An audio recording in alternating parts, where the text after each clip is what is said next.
Olá, bom dia a você que acordou bem cedinho para acompanhar as principais notícias da noite e madrugada aqui no Manhã no Ar. Hoje é quarta-feira de cinzas, 14 de fevereiro de 2018, e você confere o que é destaque nesta edição. Artefato explosivo é deixado na frente de delegacia no bairro Colônia Oliveira Machado. Depois de meia hora, a equipe do Marte conseguiu desativar esse explosivo. 16 quilos de drogas são apreendidos em Tabatinga. Aqui no estúdio, o assunto é privatização no setor de energia e as consequências desse processo. Será que a sua conta vai ficar mais cara? No quadro Na Ponta do Lápis, a importância do seguro de carro. Vale a pena ou não contratar o serviço? A procura por seguros vem crescendo. Afinal, ninguém sabe o que pode acontecer no trânsito, né? E muita gente acaba preferindo pagar o seguro do que pagar para ver.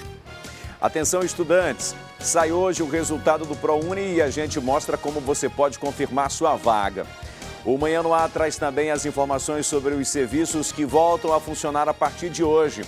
Tem ainda a despedida do Carnaval em Manaus. Você vai ver as bandas e blocos que movimentaram a terça-feira.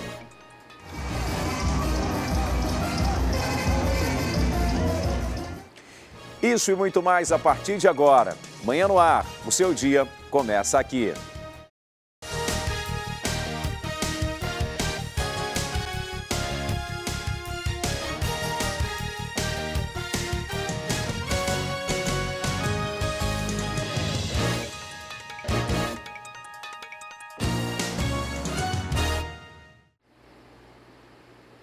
São 6h02. Você pode interagir conosco, vai na nossa página no Facebook, deixa foto, deixa vídeo, seu flagrante, fica à vontade.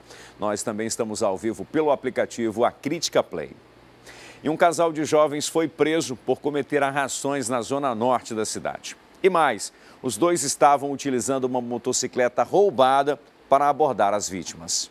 A equipe da Rocan estava fazendo o patrulhamento no conjunto Nova Cidade, quando de repente um homem chegou, abordou a equipe da Rocan para informá-los que um casal estava cometendo vários assaltos. Inclusive havia furtado uma moto naquele momento. A equipe da Rocan prontamente intensificou o patrulhamento na área para tentar prender esse casal que estava cometendo um arrastão ali nas proximidades do conjunto Nova Cidade. Quando chegou próximo da bola do conjunto João Paulo, uma equipe da Rocan conseguiu avistar esse casal com todas as características da denúncia. Eles foram identificados como Emerson Monteiro dos Santos, de 18 anos, e Ellen Simone Pereira Henriques, também de 18 anos. Com eles, os policiais conseguiram apreender a moto que havia sido roubada. É uma moto Honda Bros vermelha de placa NOM 5655. Na hora da abordagem, eles fugiram, né? E todavia eles caíram com a motocicleta e aí a hora que os policiais desceram, ele tentou reagir para não ser preso. Todavia foi contido pelos militares, foi algemado. Foi recuperado a moto e 2 celulares e foi feito a apreensão do armamento que estava com eles. Foram levados para o 15º DIP, onde foram flagranteados o roubo majorado e porte ilegal de arma de fogo. E uma mulher teve o carro levado durante um assalto no bairro Petrópolis. Ela foi surpreendida quando se preparava para sair de casa. A ação foi registrada por câmeras de vigilância. A história que eu vou contar agora é de uma fisioterapeuta de 29 anos que estava cansada de andar de ônibus e juntou o pouco dinheiro que tinha para poder comprar um carro. Ela conseguiu, depois de passar algum tempo com ele e se mudar para uma outra casa no bairro São Francisco. Na tarde deste domingo, ela foi surpreendida por um grupo de assaltantes. Dá só uma olhada nesse vídeo que você vai ver agora. Um carro branco para do lado do carro da vítima. Em seguida, 2 homens saem da porta de trás. E depois, eles abordam a fisioterapeuta. Ela não reagiu ao assalto, saiu do carro e depois se embrenhou ali por uma outra porta de um vizinho que ela nem sabe dizer quem é. Tava ali, desci e geralmente eu até olho, ainda fechei o meu portão e não vi ninguém. Simplesmente quando eu tava entrando veio aquele carro, numa rua vem carro indo, carro vindo. E não percebi. E eu precisava ficar ali parada para o outro carro ir, porque minha rua é estreita. E eles pararam e me abordaram. É terrível isso, terrível isso. A Polícia Civil ainda não tem nenhum tipo de informação, apenas a placa que já foi identificada pela própria família da vítima. Uma outra informação importante é que depois que esses suspeitos fugiram, outros assaltos foram registrados com o mesmo veículo utilizado por esse grupo. Ou seja, eles estavam praticando arrastão. A polícia quer saber agora não só a identificação dos suspeitos, mas também aonde o carro está. Se você tiver alguma informação, pode enviar através do número que está aparecendo na sua tela, da investigação da Delegacia Especializada em Roubos e Furtos de Veículos, além do 181 da Secretaria de Segurança Pública. A placa do carro é NOL 5220, então essa é a esperança da família e dessa fisioterapeuta, que até o momento ainda não teve o carro de volta. E um fugitivo do regime semiaberto foi recapturado pela polícia no bairro Novo Reino. Ele ainda tentou fugir se jogando num barranco, mas acabou sendo preso. A sujeira na farda do PM é a prova de quanto deu trabalho para recapturar esse foragido da justiça. Vital Marques Pantoja de Oliveira, de 19 anos. Deu um grande trabalho, que não deu para deixar para depois não, tem que ser agora e pegamos na hora lá. O jovem cumpria pena no regime semiaberto pelo crime de roubo. A prisão aconteceu na manhã desta segunda-feira na comunidade do Novo Reino, na zona leste de Manaus. Os policiais estavam realizando um patrulhamento de rotina pela rua Altazes, quando de repente encontraram o Vital, que estava andando tranquilamente com a mochila nas costas. Assim que o suspeito notou a presença dos policiais, começou a correr. Os policiais imediatamente foram atrás e conseguiram conter e algemar o suspeito. Mas Vital não desistiu da fuga. Mesmo algemado, ele acabou se jogando em um barranco e, fugindo, se jogou no chão, se melando todo de lama. O policial foi atrás e aí não teve jeito. A casa caiu para o Vital e agora ele está aqui, ó, 14º Distrito Integrado de Polícia. Correu porque ele estava devendo, né? Estava com mandado em aberto, depois de verificar a situação dele aqui. Mandado em aberto e a mochila cheia de droga e 2 armas caseiras. E depois de algemado, ele, mesmo assim algemado, ele conseguiu fugir novamente, descendo no barranco lá, se batendo nas árvores, conseguiu chegar lá na parte baixa do terreno, e teve que seguir ele lá e já estava cansado ele, eu também já estava, mas deu para segurar ele. Trouxemos ele com o apoio da 4ª SICOM, só numa 4ª SICOM, e conseguimos trazer ele para cá.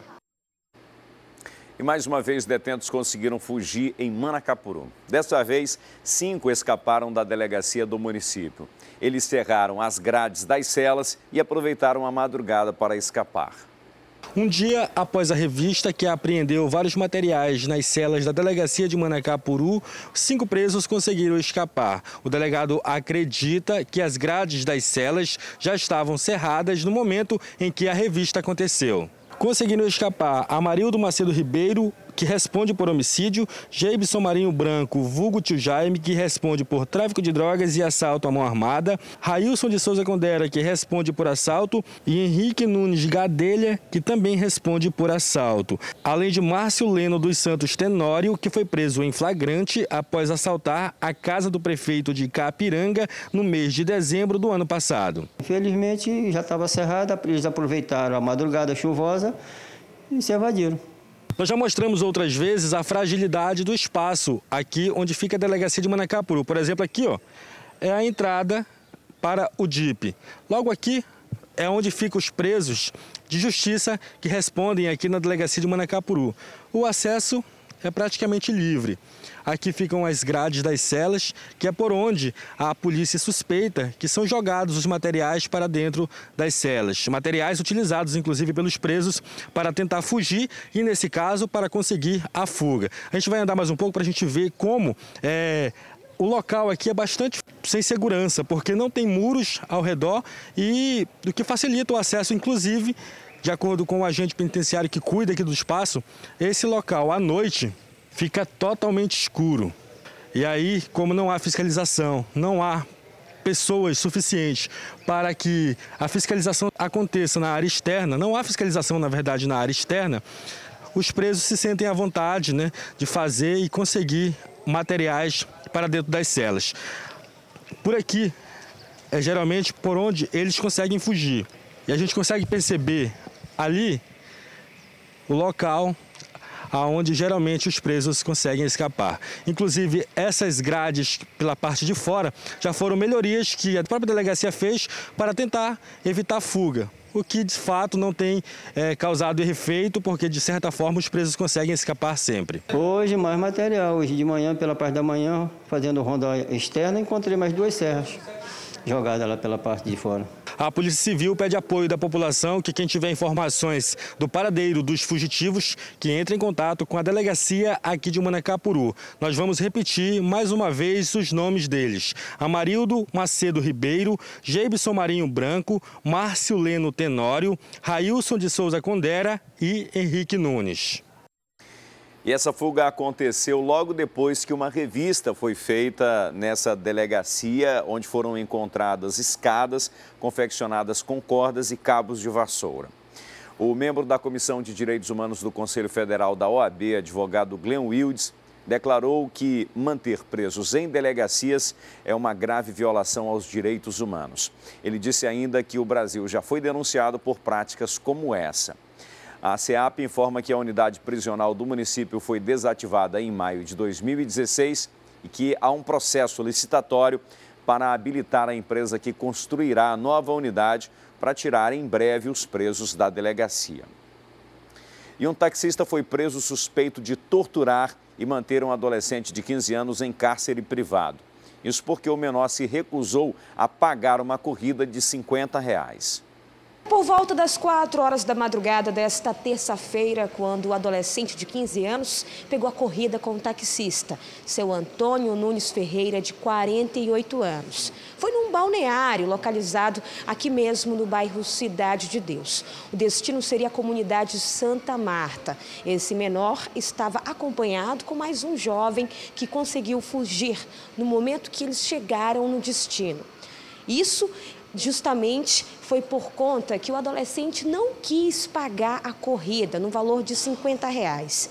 O taxista acabou segurando o braço desse menor e, segundo a polícia, ele colocou o adolescente no porta-malas. Em seguida, seguiu para uma casa na zona leste mesmo da capital e lá manteve esse adolescente em cárcere privado até às 8 horas da manhã, né, tenente?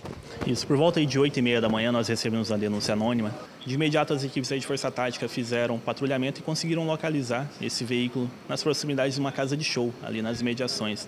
E o taxista segurou ele, utilizou uma faca para colocar ele no porta-mala, rodou com ele até umas 8 horas da manhã e ele no porta-mala nesse tempo todo, em busca de dinheiro. Quando não tinha de onde tirar, né, o taxista arrumou mais 2 amigos que, pelo nome que ele informa, são pessoas envolvidas com o tráfico no bairro Cidade de Deus, e entregou essa vítima para esses dois indivíduos. Né? E esses 2 indivíduos estavam torturando aí esse menor de 8 horas da manhã até 11h30 da manhã, que foi quando a gente conseguiu fazer o resgate dele. E olha só, o taxista ele foi preso em flagrante, ele foi trazido aqui para o 15º DIP, a faca foi apreendida pelos policiais da Força Tática e a gente vai conversar aqui com o taxista para saber a justificativa dele. Esse adolescente não quis te pagar e por conta disso o senhor acabou colocando ele no porta-malas, confere isso? Não, moço, coloquei ele no porta-malas não, botei ele do meu lado, segurando no braço dele. O senhor acha que justifica isso? Não botei do meu lado, mano. Estão falando que eu botei no porta-mala, não botei ninguém em porta-mala, não. Sou polícia para botar ninguém em porta-mala? Essa é a justificativa do seu Antônio. Ele afirma que não colocou o adolescente no porta-malas, porém, em depoimento, esse adolescente confirmou, viu isso. Agora, ele deve responder por este crime e, mesmo assim, segundo a polícia, a atitude do taxista não justifica, né? Exatamente, né? O taxista tinha outras formas de fazer a cobrança desse dinheiro, podia utilizar aí os meios normais, né? Os meios legais.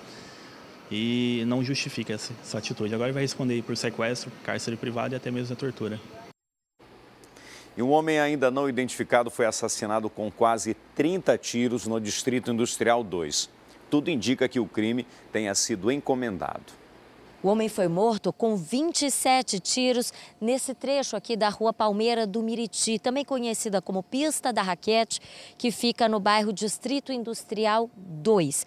De acordo com o testemunho dos moradores que ouviram os tiros, esse crime aconteceu por volta de 0h30 desta terça-feira. Muita gente que mora naquelas casas ali conseguiu ouvir os disparos porque foram muitos os tiros. E algumas pessoas deram depoimento para a polícia de que um Siena cor prata parou aqui nessa área da Rua Palmeira do Miriti e o homem foi jogado do carro com mãos e pés amarrados. Depois disso, ele foi executado pelos ocupantes do veículo. Como eram muitos tiros, a polícia foi chamada logo depois. E quem atendeu esse chamado foi a 4ª Companhia Interativa Comunitária. A maior parte dos tiros atingiu a cabeça do homem, mas alguns disparos também pegaram no ombro e no tórax. O Departamento de Polícia Técnico-Científico foi chamado para fazer a apuração do caso, para fazer a perícia, e verificou o número de disparos, 27, e também acredita que esses disparos tenham partido de uma pistola PT-40.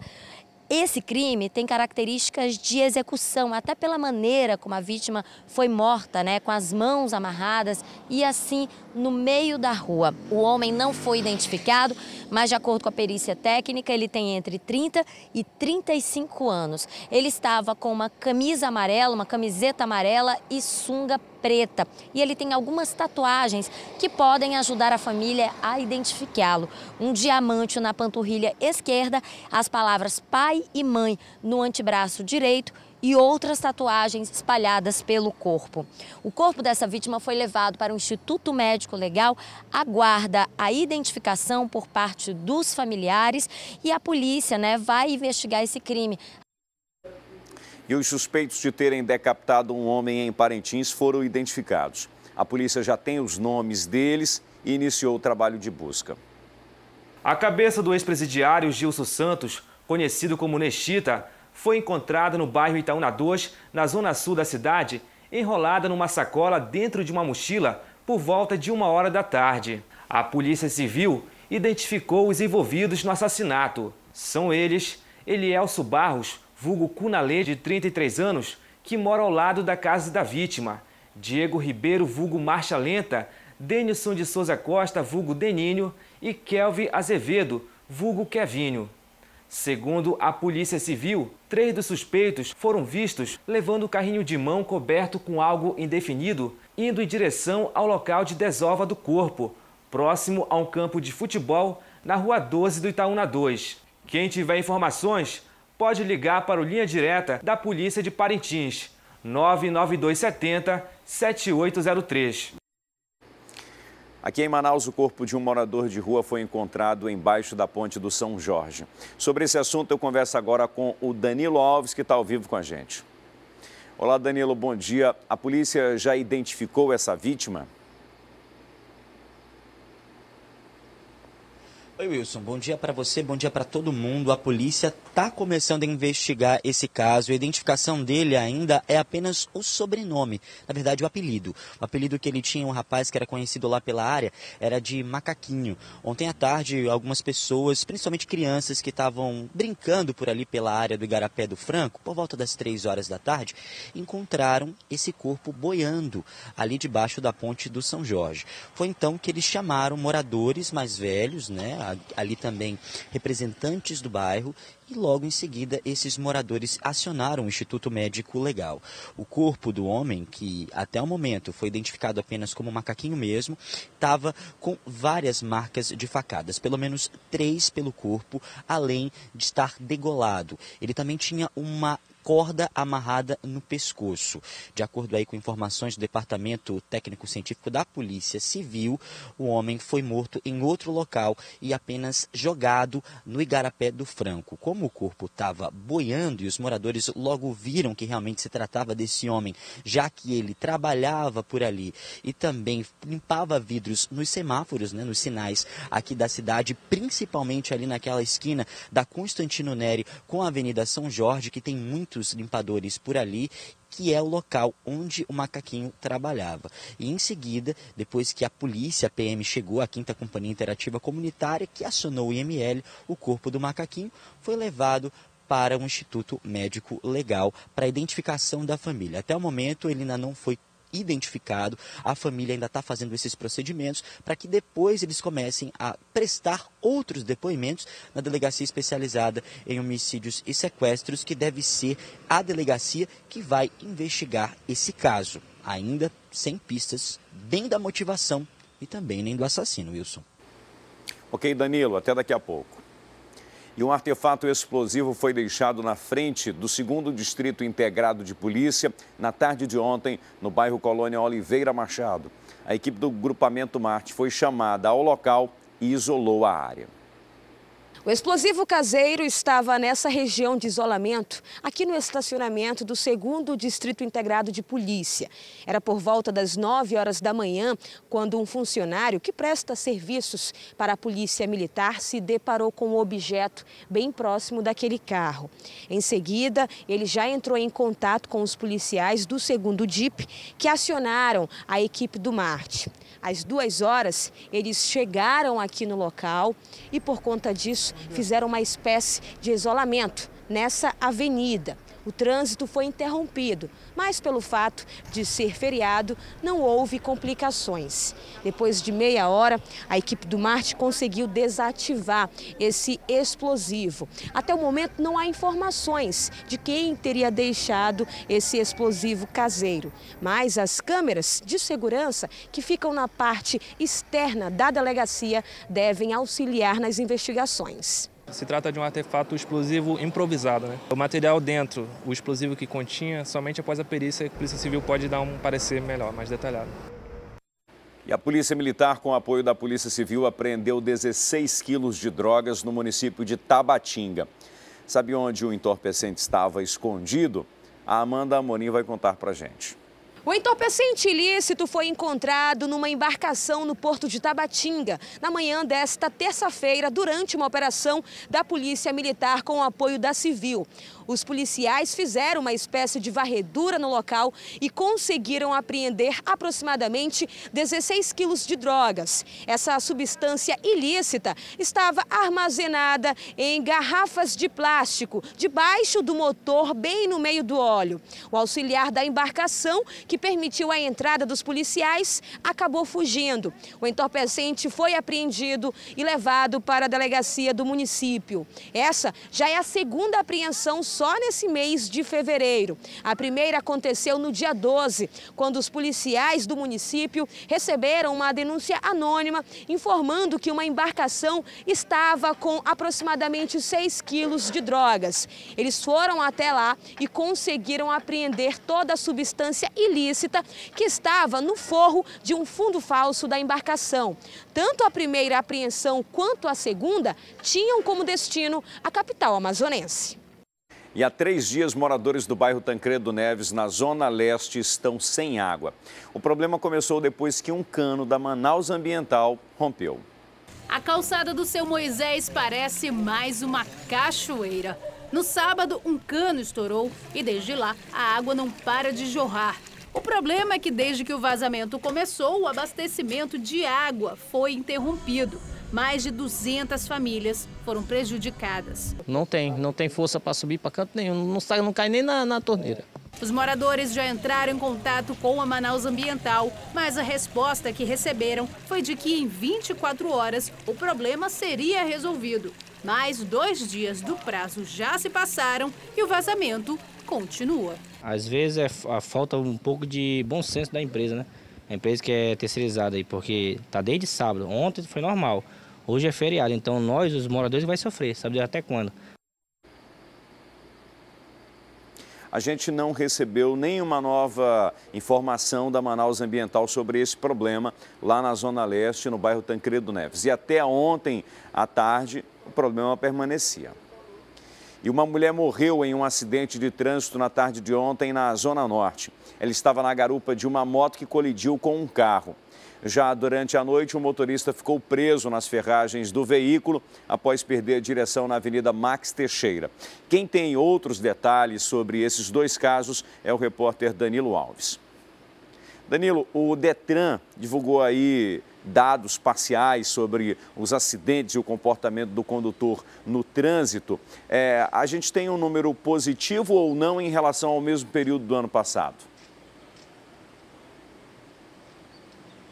Então, Wilson, o número é positivo para vítimas lesionadas, viu? Em 2017, houve aí um registro, de acordo com o Detran, de mais de 100 vítimas. Para ser mais exato, foram 128 vítimas. E esse ano foram 65 apenas vítimas lesionadas. Já o número de mortes, no caso, vítimas fatais em acidentes de trânsito, o número dobrou. Mas é pequeno esse número em relação aos outros anos. Em 3 casos de 2017 foram registrados e em 2018 esse número dobrou para 6 vítimas fatais em acidentes de trânsito. Agora a gente conta o que aconteceu ontem à tarde, depois que a Kathleen Gomes, identificada essa mulher apenas como esse nome, e também um outro motorista, que é um motociclista que estava com essa mulher, que não teve o nome revelado, bateram entre as avenidas Juruna e também Rua Pará, lá no bairro Cidade Nova. A situação aconteceu por volta das 4 horas da tarde. O ônibus, no caso a motocicleta, bateu em um veículo e em seguida acabou atingindo essa mulher que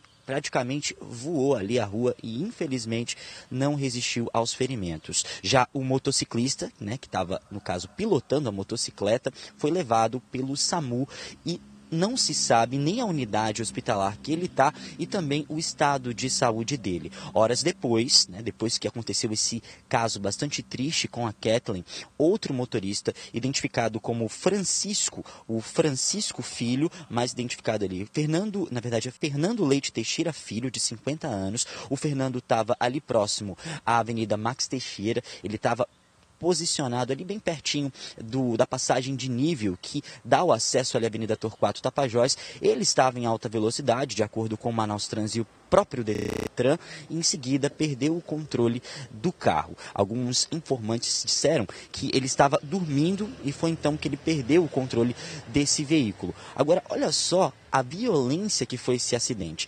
Ele estava em alta velocidade, o carro estava tão acelerado que no momento em que ele bateu na contenção ali da passagem de nível, o capô do carro e também o teto do carro, eles se desprenderam do veículo e ainda o capô atingiu o pescoço desse homem que estava dirigindo o carro. Ele também foi levado para uma unidade hospitalar, só que dessa vez lá para o Delfina Aziz, e o estado de saúde dele ainda é grave. Esses casos que acontecem durante o carnaval de acidentes já são comuns. A gente sempre retrata, fala para você que assiste a gente em casa sobre esses casos. E além desses casos de acidentes de trânsito, que a gente sabe que não é uma fórmula muito boa, beber e dirigir. Outros casos também foram apontados pela Secretaria de Segurança Pública como bastante contundentes durante esse período de carnaval. Durante esse período festivo, das festas do carnaval, pelo menos 87% dos casos que aconteceram de entrada de vítimas em unidades hospitalares foi por causa de queda. Muitas pessoas caíram, se machucaram durante as bandas de carnaval, 87,6% para ser mais exatos. Esses atendimentos nas unidades hospitalares foram feitos pela Suzan. Esse número foi divulgado pela Suzan e também tem outros casos relacionados aí sobre quedas, também ali agressões, pequenas agressões, foi a maioria dos casos registrados pela Suzan. Agora, voltando um pouquinho aqui sobre os casos dos acidentes, teve também a fiscalização do Detran, A gente sabe que as blitz da cidade foram bastante intensas e pelo menos 90 motoristas foram flagrados dirigindo alcoolizados. Mas também teve gente que foi consciente. Mais de 90 pedidos foram feitos ao Disque Pilec. Agora, ele volta ano que vem para mais ajuda. A gente sabe também que houve um outro acidente registrado aqui na cidade, ali no Igarapé do 40, um homem acabou fazendo ali uma manobra e infelizmente perdeu o controle do veículo e caiu dentro do igarapé. Essa situação aconteceu bem ali próximo do Centro de Convenções, Avenida Rodrigo Otávio, também próximo a uma passagem de nível que tem por ali, próximo a um shopping da cidade. Foi quando, na noite dessa terça-feira, esse motorista perdeu o controle e caiu dentro desse igarapé. O veículo já foi retirado ainda na noite dessa terça-feira e agora todos esses casos, né, que a gente acabou de falar já foram registrados na polícia e agora o Detran também aplica novas estratégias para reduzir esse número para o ano que vem. Pelo menos, né, as pessoas estão ficando um pouquinho mais conscientes, já que teve essa redução bastante significativa, né, Wilson? Sem dúvida nenhuma. E a maioria dos acidentes acontece por causa de imprudência do condutor.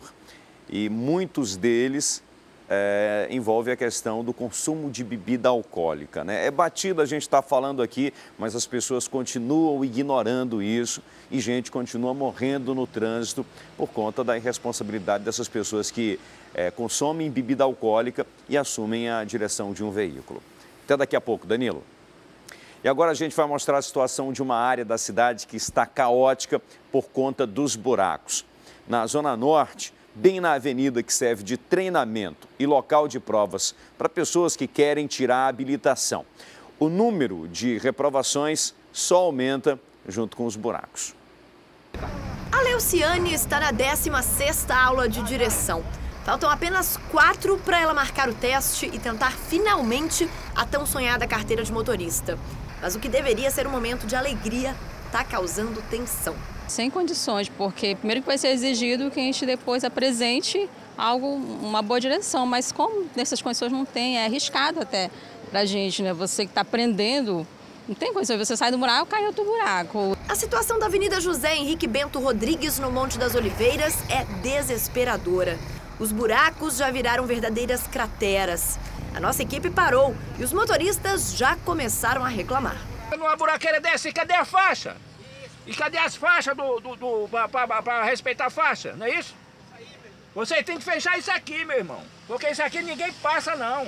A Ana Luísa é instrutora há 27 anos. Desde 2010, as aulas e testes passaram a acontecer aqui. O problema é que com 3 caídas no buraco, o aluno reprova, o que acontece com frequência. Trabalhava no distrito, no Rivaldão, não era do jeito como está aqui, desse jeito.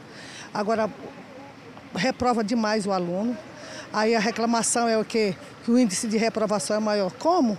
Me diz como é que pode um absurdo desse aqui. Tampo, o buraco grande, se fica um buraco pequeno, eles não fazem nada. Os buracos, vez ou outra, até que são fechados, mas com uma qualidade questionável. Isso já faz 5 anos e a situação que se encontra é essa e é muito difícil para quem vai tirar a habilitação. Aqui, ó, além do buraco, não há uma sinalização adequada. E o aluno, ele tem que ter uma sinalização para ele poder se balizar, para ele poder se orientar, não só ele como qualquer motorista. Aí não tem motorista que aprenda direito, nem dinheiro que pague tantas provas e muito menos suspensão de carro que resista a tantos buracos. 2 pneus estourados aqui. Suspensão. É a segunda vez que a gente está fazendo isso.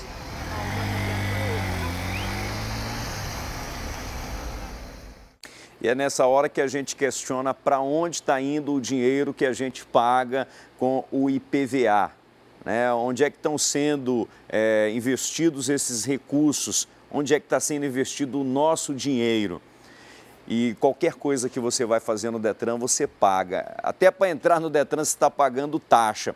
E é um dos órgãos que mais arrecadam no governo do estado. Eu acho que só deve perder para a Secretaria de Fazenda. E é essa situação aí lamentável, né? Triste. A nossa produção entrou em contato com a assessoria da Secretaria Municipal de Infraestrutura, mas até o momento não obtivemos nenhuma resposta. E depois do intervalo tem nossa interação com a Rádio FM O Dia. Você vai ver que o ex-governador José Melo, a esposa dele e ex-secretários viraram réus em processo da Maus Caminhos. E a gente traz ainda as informações sobre o funcionamento de bancos e órgãos públicos nesta quarta-feira de cinzas. É um instante só.